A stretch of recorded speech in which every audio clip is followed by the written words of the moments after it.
Hello दोस्तों, नमस्कार। आज मैं आप लोगों को लीगल नोटिस के बारे में कुछ बताना चाहूँगा। लीगल नोटिस दो प्रकार की होती है, एक मैंडेटरी और दूसरा आपका स्वैच्छिक होता है।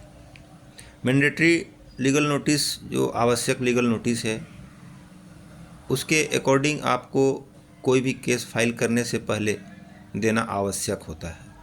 जैसे कोई सिविल सूट जिसमें आप किसी गवर्नमेंट बॉडी को पार्टी बनाना चाहते हैं, रिलीफ चाहते हैं, तो उसमें धारा 80 सीपीसी के तहत 60 दिन का लीगल नोटिस देना मैंडेटरी प्रोविज़न है।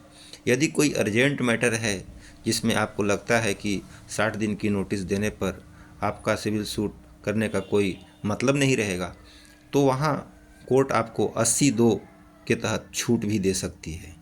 इसके अलावा चेक बाउंस के मामले में भी आपको लीगल नोटिस देना मैंडेटरी है, आवश्यक है। इसके अलावा किसी एग्रीमेंट के कंप्लायंस के लिए भी यदि आप कोई सूट फाइल करना चाहते हैं तो उसमें भी लीगल नोटिस आपको देना आवश्यक है। और ऐसे मामलों के अलावा कुछ मामले ऐसे भी होते हैं जिसमें लीगल नोटिस देना आपको स्वैच्छिक है। अगर आप देना चाहें तो दें, अदरवाइज़ न दें। जैसे किसी रुपए के लेन देन का मामला है, आप वसूली का सूट फाइल करना चाहते हैं, तो उसमें कोई आवश्यक नहीं है कि आप लीगल नोटिस दें, लेकिन लीगल नोटिस देने से आपका एक पक्ष मजबूत होता है।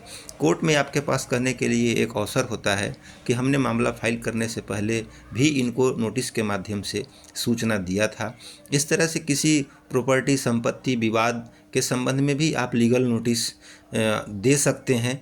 उससे आपका कोर्ट में पक्ष मजबूत रहता है और आपके पास बताने के लिए कोर्ट को रहता है।